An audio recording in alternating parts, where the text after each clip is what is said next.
What is going on YouTube? Today we are going for the Rise of the Ronin Platinum Trophy. It's a PS5 exclusive that has a heavy focus on Neo/Souls-like combat with a rather confusing story where your decisions impact what happens. We join our protagonist through a journey to rise and defend Japan from an internal uprising that we kind of caused, while also dealing with foreign appearances under the guise of development. This game has a total of 50 trophies to earn the Platinum, spanning over an estimated time of 40 to 60 hours. So there will be plenty of suffering on our journey for the Platinum Trophy. Fortunately, there are no trophies which require you to beat the game on the hardest difficulty. This alone puts the difficulty at a 3 out of 10 according to Power Picks, and the game also does not require multiple playthroughs. We are also going to be playing on normal difficulty, as being normal is hard enough these days. Sorry for the delay in this video. I have been very busy and have also had the fortune of having roadworks right outside my window for 2 weeks. Since this game is huge and has a lot of content, we have so much to cover. Right off the bat, we were kind of stupid and played blind to the trophies. This does add around 15 hours of unnecessary playtime. The game is by no means perfect. Hey, disconnected!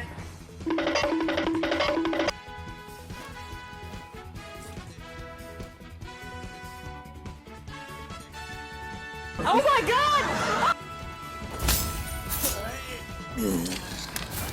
Child's play. Child's play. Child's play. Do me a favor.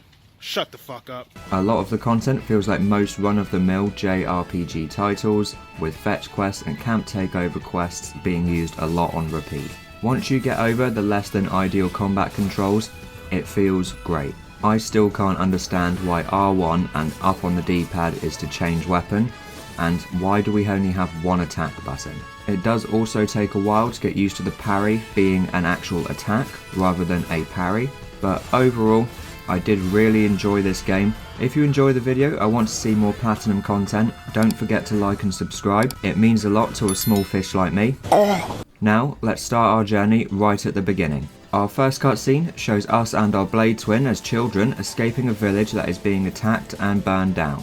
On that day, we are saved by a group called the Veiled Edge and are taken in to train in combat and become Blade Twins. Essentially, these are inseparable samurai-like duos, and fortunately for us, we get separated on our first mission together. Here we learn a few more of the basics and are thrown into the classic starter boss fight where you are meant to lose. We then get our cheeks clapped and our sister gets endgamed by this blue-balled samurai. Instead of joining her into the afterlife, we then dive off the boat head first after being shot. When we return to Mumsy with our bruised ego, the temple is being attacked and we first help defend our home from the attackers. Once done, we ask if we can go and track down our sister, as we have a feeling that she has won the gulag and had dropped back into mainland Japan. She, for some reason, took this as an insult, and we complete the assassin's mission for them by dispatching of our mum. Honestly, this was extremely pointless, and I don't really know why we did it, and this becomes a recurring theme throughout the game, by the way. Anyway, we now head into mainland Japan searching for our sister. It is here that we are greeted with our first story-based trophy, Flying the Nest, for beating the Prologue. Before we head to the main city, we decide to go to this small town first and help out with a bandit problem. This not only awards me with a horse, but we also are then given a side quest from this funny sounding NPC. Ingredients to make medicine. Otherwise, I'm stuck. Once we have completed the first few regions, we then head to the main city of Yokohama. Unfortunately, we are denied access by this weird man due to not having a permit. This bald man that we had already helped mentioned that some bandit traders are likely to have some permits lying around. He even mentioned where he thinks some of them have been camping, so we head off to the cave that he told us about. While sneaking through the cave, we eventually come across our new best friend Ryoma in this amazing intro cutscene. It is at this point that we realise there are a variety of weapons at our disposal, as he is wielding the samurai's favourite, a revolver. Boom. After clearing out the camp together using this teabag technique, we head to the storehouse to go and claim our rewards. While here, we have a fight with the leader of the group called Gonzo. He was light work, and we are then presented with our first choice, to kill or spare this bandit. So of course, we send him to the Shadow Realm, so we take our permits, a new hang glider, and our second story related trophy. Now, with access to the main city, we start knocking off some map objectives like camps and shrines, netting us our next trophy for getting to a level 3 bond in an area. This essentially means that we have to have completed most of the things on the map in that zone. With everything done that we can do so far, we decide to progress the story, which involves looking for our new friend Ryoma. Naturally, the first place we go to look is the Pleasure District, and we then get to meet Taka, who is essentially the top G for courtesans. You have two choices. Either listen to me or get back where you fucking belong. There is a trophy for starting your first romantic relationship, which we start chipping away at with Taka. After some chatting, we then follow Ryoma outside where we get given our new house and decide to get a couple of easy trophies. The first one was for customizing your home for the first time. Then right after, we equip 4 pieces of gear that have the same stat bonus for this trophy. We quickly go and have a chat with this inventor who's being harassed to get our next story mission.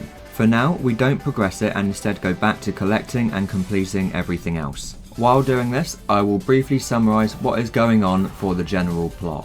When we arrived into Japan, the country is undergoing foreign relations and is starting to try and breach out around the world. Safe to say, not everyone that turned up to Japan was there with great intentions. This in turn started a big internal conflict for Japan where you had people who are pro-shogunate or anti-shogunate. Pro-shogunate was essentially all for integrating and sharing. The anti-shogunate group essentially becomes a racist group that just dislikes all foreigners. We haven't done anything. We're a totally peaceful racist group. Our character essentially gets to help who they choose, and if you were like me, literally side perfectly down the middle, stirring the pot and antagonizing both sides. While we are battling or fueling this conflict, we are also on the hunt for our sister and the people we went after that night. How it all unfolds will be explained throughout the video, but now have a couple more trophies to add to our list. The first one was for collecting everything and getting 100% in a single area. We then earned a mastery rank on a horseback shooting course for the Horseback Hero trophy. While running around, we will also be completing these random events that pop up. We need to complete 50 of these short encounters for a trophy. A few hours later of more bandit camps and mini bosses. We also get our 100th assassination for the Shadow Stalker trophy. We then make it to this very high up temple where we carry on with the story mission with the inventor to retrieve his plans that had been stolen. The inventor is a set of missions that we do want to focus because doing them unlocks different things essential for progressing and open world completion. The first mission we do gives us a camera which we need to use on all of the photographic spots throughout the game for a trophy. On the next mission for him, we then have to defend his secret workshop from bandits to unlock a flamethrower.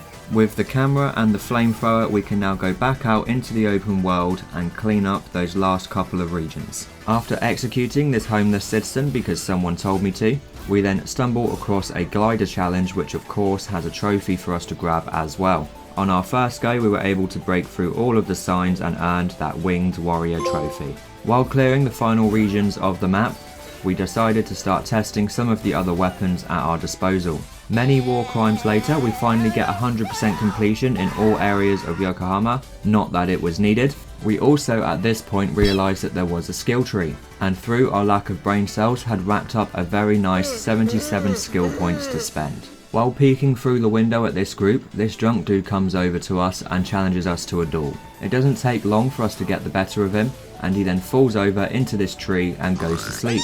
It turns out that he's actually a good friend of Ryoma and kind of an essential ally going forward, weirdly enough. In the morning we have the option for some reason to give our dog 10 grand, and when we do, he just legs it. While checking in with the people we met so far, we also get to meet a couple of other people and are introduced properly. This group are Katsura, Genzui, Shinsaku and Izo. Heading out with the boys, we go on an assassination mission. The mission goes great until we find out that the target did not do what we were told he did. But Izo just cuts him down anyway for showing leniency to foreigners. After seeing this, I thought it was best we get to know the boys a little bit before we just go blindly following them. During this, we completed a few of their bond missions, which included assaulting the locals and sparring with them in the dojo. While here at the dojo, we then complete a sparring match and achieve a master rank to net ourselves the Striver's License trophy. Back to the main story. After a short rant about the foreigners closing in, we then learn that there is an official coming into town and he has a samurai bodyguard matching the description of our sister. We are then presented with a decision. We can either join the boys in a very public, direct assault on the stronghold, or we can go with the girl Taka that we have been trying to smash and she will sneak us in. We of course pick the boys and charge in head first, killing everyone that we come across until we make it to the official's room. Right as we were about to finish the job, we then get stopped by our sister of course, confirming that she did survive her gulag and was helping the foreigners. We are then thrown into the first serious boss fight of the game, and boy did it show me how bad my parrying was. However, we do eventually beat our blade twin, and she then does a runner out the window before we can get any answers. It seems to be a recurring theme throughout the game honestly. We either beat them up so badly they become our friend, or we just stand there and watch them run away. Anyway, for finishing that battle, we get another story related trophy. The next day we head out and start working on more bomb missions for the people that we have met so far. The first one involved returning some of the cats we had found to this woman in the pleasure district. We also realised that we can rizz her up as well, so we decide to get to work on wifey number 2 by giving her some gifts, which also gives us a trophy. Next up, for some reason, we can go and chat to the English dude we battled on the boat in the beginning when we lost our sister. I genuinely don't know why we can just wander into this house and go and chat to him, but doing this does also unlock him as an ally. He also barely acknowledges the incident and instead asks you to go and beat up some protesters for him. It isn't all bad though, as by completing a non-kill mission, we then get the Lifesaver trophy. In true British fashion, this guard does stab the protester at the last minute, but luckily we do still get the trophy. Next was a mission where we were asked to go and take a photograph of someone's daughter. Just to be safe, this is the photo I took and this was his reaction to seeing my masterpiece. Look how beautiful she is. On our next Bond mission, we then help Katsura track down someone who has been mailing him feet pictures. One beating later, we are then given a choice. We of course pick to cut him down, but Katsura gets a bit confused with our response and the culprit gets a chance to run away. It is worth mentioning here that we have a total of 58 Bond missions, so obviously I will not cover them all. The next mission we do gets us to meet a couple more important people to the story. First off, we meet this medical student who is looking into tuberculosis and other illnesses. While on his mission, we get attacked when sneaking around this house. One short fight later, we are then stopped and introduced to the French top dog, Jules. No one likes the French, and I was disappointed we didn't get an option to kill him here. This meeting is then interrupted by the man we failed to assassinate just a few minutes ago. Despite that, and beating the French man up, they both did eventually become allies and friends. My character must have speechcraft maxed out, or we as people have developed short-term memory loss from all the inbreeding and fighting. Anyway, our next mission was to sneak in and gain some information for someone. I decided to do this with no allies present, which would net us another trophy. After returning to this dude and our mission reward being aggravated assault, we then get to complete the mission for the solitary Ronin trophy. A little while later, we then have a meeting with an official that is friends with Taka. The official asks us to go after someone for him who has been stirring up some trouble, in hopes that we can see things from his side. Since that this is Taka's friend, we decide to actually do the mission. However, once we sneak into the compound with some questionable allies, we then find out that the target was Genzui. This dude has combos for days and was obviously not happy that we broke into his house. What was weird about this was the fact that I hadn't picked any options to side against the boys so far, and now we are attempting an assassination on one of the main ones. One beating later, we then get another chat with Genzui and his questionable racist beliefs, but he stands by executing foreigners if they keep going. Our next mission ironically was with Genzui, and after telling him that the break-in was just a prank, he was ready to go on and trust me again. We helped the inventor fake his death to clear a debt. It turns out that the boys have a master called Master Shogun, and he is about to be executed, so we need to try and stop it.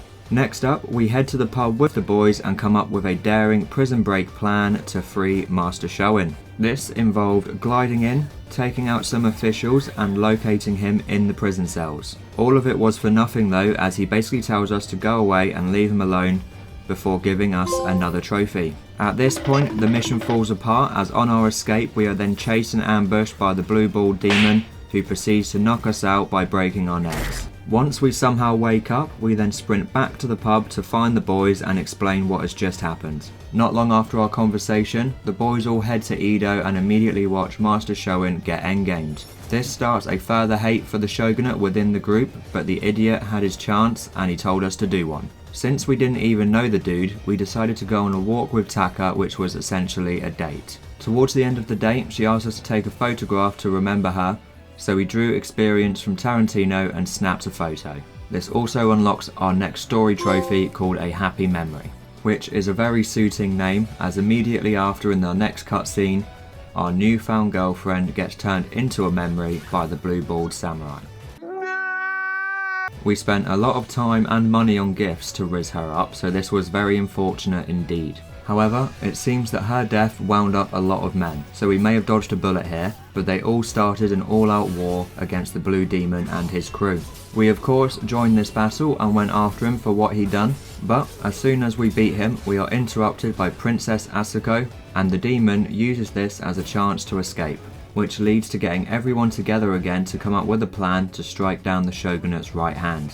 The plan was not a very good one, honestly. We just ran at him and his transport crew head first and cut them all down in broad daylight on the streets of Edo. Once we make it to the general, we then find out that it was Taka's friend and the Blue Samurai. This is a double boss fight that also has 2 stages. This was a great fight and really tested what you had learned so far, which in my case was not a lot. Eventually, however, we do get the best of both of them, and we are then presented with yet another choice whether to let them live or not. Since they've been going after us non-stop, I decided it was time to execute the official.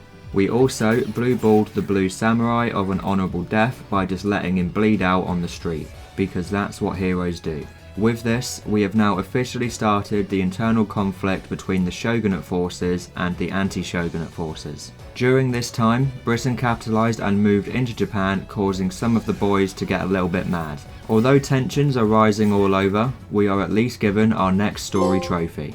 With that, we are officially let loose around Edo, so we have to take the time to go and complete everything on the map again. This was more of the same that we have done so far, so more pictures to take, shrines to visit, chests to find, and fugitives to hunt. On our adventures, we found this cave and stumbled across a samurai that was just chilling in here. However, he was not too happy that we found him and immediately began to try and chop us into tiny pieces. I don't know if you can tell by this big red icon, but I am definitely not meant to be here right now. Luckily though, we do get him down to this point. We have no heals and are 2 hits away from dying. They also have no heals and are around 2 hits away from dying. So we had to pause, wipe off that game of sweat and do the logical thing of run at her and spam the square button. It seems like the RNG gods were on my side, as we were able to clutch up and claim our reward. While we were clearing the map, we were able to give the Catwoman enough gifts and collect enough cats to get our bond to level 4, netting us this trophy. Many battles later, we were able to hunt down a total of 50 fugitives and net ourselves this trophy, but with everything done that we can do so far, we had to progress the story a little bit more. Damn, boy, he's sick! So we end up meeting more people who share similar anti-Shogunate beliefs, and one of them was scouting out a British stronghold that's being built. It was here that he noticed some high-ranking officials that would make good targets, but also managed to get information about a one-armed samurai there too, which piques our interest. With our old and new friends, we form an attack on the building that goes wrong very quickly. Everything gets set on fire, and we are then cleaning up people as they flee. Eventually, however, we do find this official with the unfortunate name of Alcock.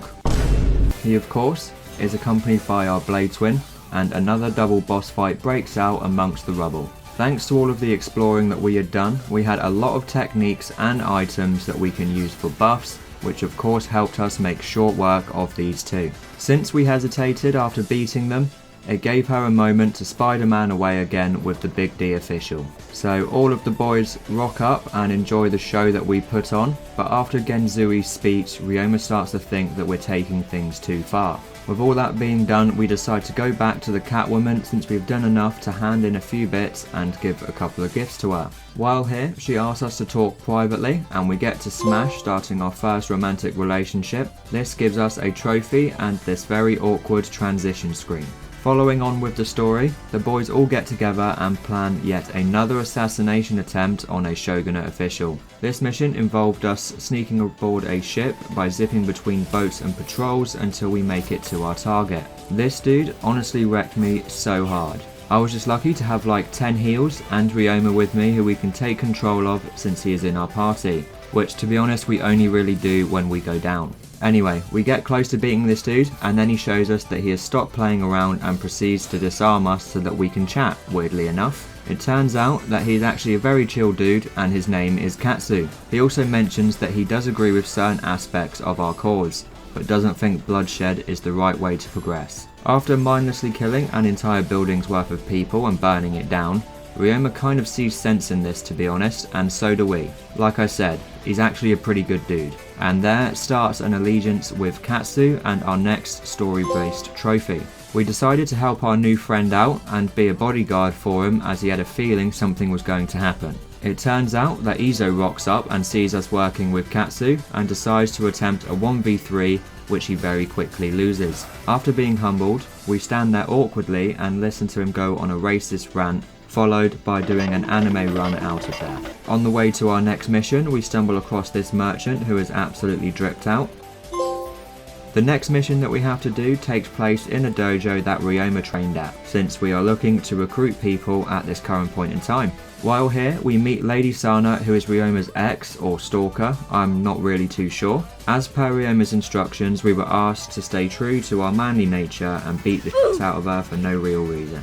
Once we obviously win, Ryoma sends her back to the kitchen and we're just left standing there all confused. While Ryoma was sorting that mess out, we were then asked to go and spar with a few different individuals, and once we beat them, they would become allies to us and our cause. Since our character's only form of making friends so far has been to beat them into submission, it would appear that we are the perfect fit for this job. Many fights later, we recruited everyone that we can for the fighting front, but now need to go and help this doctor with research into tuberculosis. Tuberculosis has been on a major rise since the different foreign groups have been turning up into Japan. The next few missions helping her involve dealing with these people attacking her research lab. This double boss fight was honestly a nightmare. It took me so long to beat these two just for them to bow and run off with no punishment or repayment for the damage caused. We also never see them again. Next, we do another prison break for a research specialist that is needed and falsely arrested. The plan was to go and beat up a bunch of guards and get arrested with Ryoma. Then we find the dude that we need to and just brute force our way out, which surprisingly worked. While cracking on with some of the side missions, we stumbled across a very sus flower, and when we touch it, our character has a brain fart and gets flashbanged.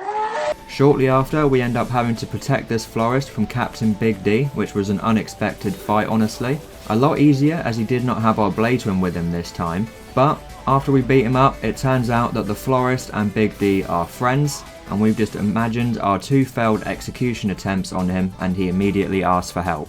Many missions later, we end up joining our old friend Genzui on a mission and we are greeted with some more casual racism.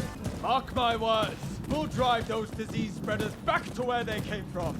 It did not take long for us to find a camp with foreigners in and just commit aggravated assault on everyone there. What we did not know, however, was that this was a medic camp run by our doctor friend and we just executed a bunch of people funding and supplying the camp. I've got nothing left. In the next part, we find out that a castle has been taken over by the French, so we are more than happy to help take it back. While in the battle, we thought it would be a good time to try out a couple of the remaining weapons that we haven't used yet. Not only do we find our new favourite weapon that we use for the rest of the game, the oxtail blades, but we also get a trophy for getting a kill with every single weapon type. Eventually, we make it to the French captain we met earlier called Jules and are now more than happy to be able to punch him in the baguette. Apart from the fact that he turtled behind his shield, this fight did not take long and the castle was now ours alongside some allegiances with the people that we fought alongside. Not long after, a temple down the road starts being attacked by arsonists, so we of course go and try and stop them. We then have to beat up the firefighters, and afterwards we are then able to befriend him and use him as an ally in missions going forward. We were finally able to complete our 50th random chance encounter for the Fancy Meeting You Here trophy. In the end, we make our way over to the military academy to meet Katsu and all of the recruits that we've got so far. This then leads to us having several more sparring matches with different opponents, until this crazy dude asks us to spar with real weapons. Somehow he survives this absolute execution of a finisher and proceeds to stand up and reveal himself. It turns out that it was none other than the Shogun himself. What would have been hilarious is if we did kill him and the game just ended. Anyway, we were able to have a brief chat about a few things, and we learned that the Shogun is building an army for himself and a potential threat in Kyoto. He shares a lot of the same opinions as the cool dude Katsu, and for a lot of Act 2, we for some reason are forced to kind of go the pro-Shogunate route, honestly, despite picking anti-Shogunate options all the way through. After besting the Shogun, we are then greeted with our next story trophy. Next up, I wandered past the firearms challenge and finally felt ready enough to go for the master rank. Once I do, we net ourselves the Firearm Genius trophy. In the next story mission, we have to make our way to Kyoto to be there when it kicks off. When we arrive at Kyoto though, we are then shown that things have descended into chaos. Since we are all now stuck on the borders, both sides alike, we are asked to use our connections to form a temporary alliance with both anti and pro-Shogunate forces. While this alliance is up, we would then target the checkpoint and clear our way into the city from 2 different points to split up the forces, but also to avoid fighting each other after it's all done. This was a great plan, so we got to work and eventually had talked everyone into it, since we obviously have our speechcraft maxed out. With that, we storm the checkpoint and eliminate the leaders causing trouble, and celebrate with a drink while the peace treaty is still on. One of the dudes we met along the way, called Hachiro, decides to sneak out for a walk, and just like Taka, he gets endgamed by our Blade Twin, netting us our next story-related trophy. It was at this point that we are forced to kind of pick a side, and since all of our leaders are being picked off, and Ryoma and Katsu are with the Shogun, we decided to switch over for now to the Shogun's side. He did also seem like a cool dude, but our 2 best buds were on that side, so off we went. This of course resulted in a bit of a battle, and we ended up in a pub fight with our old drunk friend Katsura. I genuinely thought we were going to kill him here, which I didn't want to do, but he gets saved by this dude who has the drop grenade when killed perk, and he blows up the pub, giving everyone a chance to get away. The news of this attack then spreads to all of the different groups, and we get several cutscenes showing us how different groups plan to act. It turns out that the enemy's plan was to do a full force attack on one of the Shogunate temples. This attack was led by Genzui of all people, and this fight gave me some difficulty. A few resets later though, we had then bested Genzui and had done enough damage for his forces to retreat. Unexpectedly though, our Blade Twin was watching and has decided to try her luck again. During this fight and cutscene, we learn that she wants to see Japan burnt down and then rebuilt to the new world standard and under new ideals. It doesn't really explain why she wants this really, she just kind of does. Anyway, she was much easier than Genzui surprisingly, and once again manages to web swing out of there in the last moment. It turns out that Genzui survived our battle, and once he wakes up, he randomly decides to commit suicide. Genuinely not making this up, I am just as confused as you are. But at least we do net ourselves the Cities in Darkness trophy. With this, we learn that there is a retaliation attack being done on our old friend's safe house, and Ryoma and ourselves decide to intervene. A dude called Soji is leading the attack, and we cut him down fairly quickly. What is ironic is in around an hour, we end up saving his life and completing a lot of missions for him. After this mission, Kyoto and all of the regions are opened up, and we again started to clear the map. While clearing the map, we did however max out 3 of our combat styles for the Style Guru trophy. We get pranked and lose a lot of experience. Shortly after that, we complete all photograph spots for the Sightseer trophy. Then we stumble across our 100th cat for the Cats All Over trophy, although I don't think we should have picked him up as there were 2 bodies right next to him. Since we were on the cleanup, we found the gambling den and thought it was a good time to go for a trophy for catching cheaters in this minigame. Essentially, we just have to guess if the total of the dice is going to be odd or even while staring at this Asian guy's feet. Once we have caught 5 cheaters and given them a beating, we earn the Cheater Beater trophy.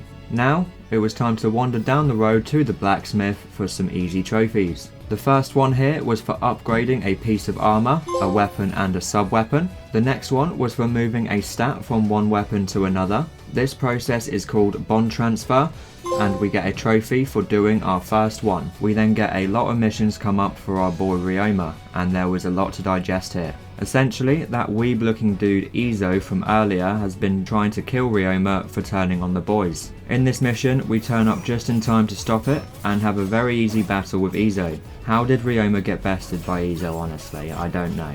We do actually kill Izo this time and get to listen to one more rant before he drops down. With everything cleaned up, we went back to the story and bumped into Katsura, one of the old gang that we failed to assassinate. Again, it is not talked about, and instead we kind of go back to helping the anti-shogunate forces as if nothing happened. In this process, we managed to help another anti-shogunate faction join forces with them by the classic beat them until they listen technique. These two groups were destined rivals, but by simply explaining that they can't kill each other if the shogun kills them first, they both come round pretty quickly and formed a very problematic alliance, which also nets us our next story trophy. Following this, we also get to see that someone has set a bounty on Ryoma and ourselves, as we are ambushed shortly after visiting Ryoma's girlfriend. Luckily, we did survive the attack, but it starts an investigation as to who is behind it. Our investigation led us back to the pro-shogunate side, and we then go there to beat people up with swords. Then killing other people with real swords right up until we find out the information we needed. Before progressing that though, all the people we just beat up require our help, so off we go. In this mission, we help Soji get cured from tuberculosis. Yes, we have fought him several times and do so again after curing him.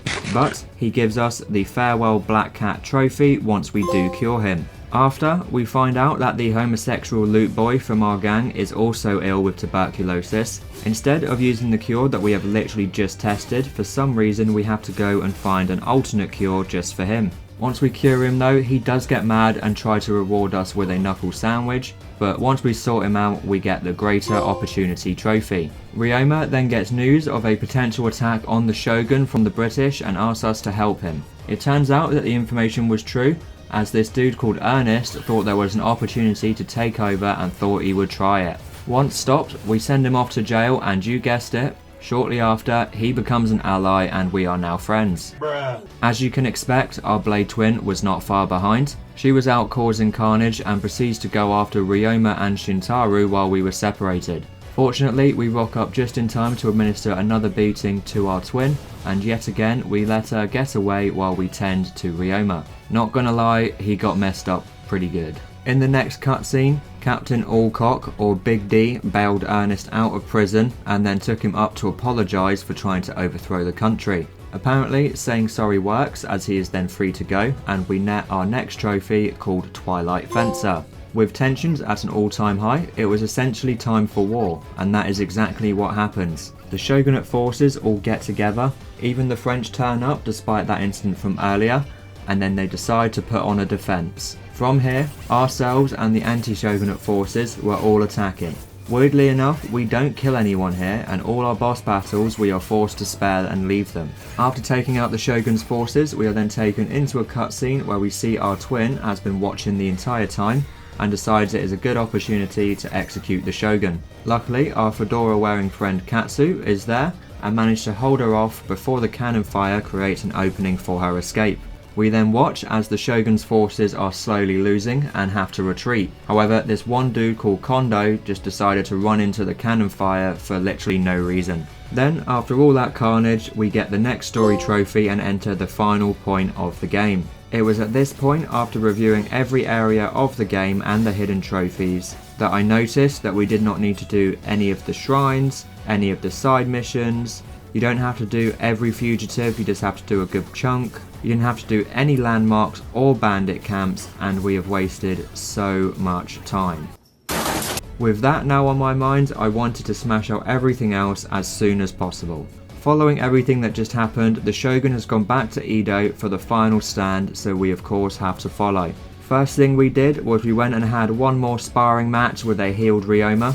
He has decided to be part of the crew that explores the world for Japan, so this is a very nice send-off for our best bud. Then we went round and finished up the remaining Bond missions. Now, the ones left included a lot of boss fights and some of the toughest fights of the whole game. In particular, the final training fight for this group, which involves a 1v3, or this mission where you had to do 2 back-to-back bosses, which reset me many times. Rise of the Ronin offers a feature called Testament of Time. This allows you to essentially replay missions and change their outcomes. We had to do this to unlock the final Bond missions from characters that we had end games during the story. However, replaying and completing our first mission nets us this trophy. It did take some time to figure out what choices I needed to go back and change, and what missions I was missing. However, we were finally able to do that and complete every single Bond mission to get the Friendly Neighborhood Ronin trophy. What a grind that was. Next up, I decided to replay the tutorial boat mission. If we beat the Blue Ball Demon, we managed to get ourselves a hidden trophy. Then we had to have played a mission with every available ally in the game. I believe that there is 32 total. By picking any mission and applying different allies, then quitting out immediately, we eventually found the few that we were missing and get the next trophy. We then have to run to the top of this temple and glide from this platform here for this Assassin's Creed inspired trophy. After that, we fully upgrade all skills under one of the skill trees. This took a bit of time, but we do eventually get that trophy as well. With only a couple of trophies left, the only thing that we can do now is finish the story. Everything has led up to this point and we have definitely fueled both fires throughout the story. Speaking of fires, we are kind of forced to join the Shogunate for the last bit, as their plan is to burn Edo to the ground with all the anti-Shogunate forces trapped inside. With this in mind, we help defend Edo by stopping them from entering and seizing one of the castles. We were then able to prevent the idea of burning it down altogether. This of course involved handing out some beatings to some of our friends, but I think they're used to it at this point. With this mission though, we were able to hit level 55 and net ourselves the well-rounded Ronin trophy. Now everyone is at a stalemate. Our Fedora buddy decides it is best now to start negotiations and go down the route of forming a council-like group of people that represent the different families and factions of Japan. All of the leaders agree, and we are given our final mission of the game, to wait for our Blade Twin to show up and try and stop negotiations, which she of course very promptly does. Since we had battled her like 6 times so far and I was over leveled and stacked with items, this fight was honestly not very difficult. However, it was a good showcase of how much you have learned from the first fight with her though, and the cinematics and music were great. With the battle won and the council being formed, we are then presented with our final choice, to spare or execute our little sister. I personally hated her character and the way she kept attacking and running away, so I decided to send her back to the lobby so she can't mess things up ever again. Then with that, we get our credits and 2 trophies, one for beating the game and another for executing our sister. We now only have one more trophy and it requires us to replay a single mission on the newly unlocked Midnight difficulty. So we go back to the boat mission, as it's the only mission where you don't have to win the boss fight. We speedrun all the way through and we do give the boss the old college girl try, but just like most men, we get finished off in a few seconds, and with that humiliation comes our final trophy needed. After so much time, we finally earn ourselves the Rise of Ronin Platinum trophy. Overall, I think the game is good and has enough going for it within its target audience. To keep this bit short, as the video is way too long as it is, the story is mid, the open world is kind of mid honestly, but the main focus is combat, which they do get right, and the learning curve keeps you hooked if you're into these style games. It was a bit strange that the Platinum trophy doesn't require you to do everything, but if you are aware of this, it makes it easier I suppose, which isn't always a bad thing. If you are interested in more Platinum videos and want to follow our road to 100, please do subscribe and drop a like. Don't forget to comment below what games you want to see, and I will catch you in the next one. 我很喜欢冰淇淋。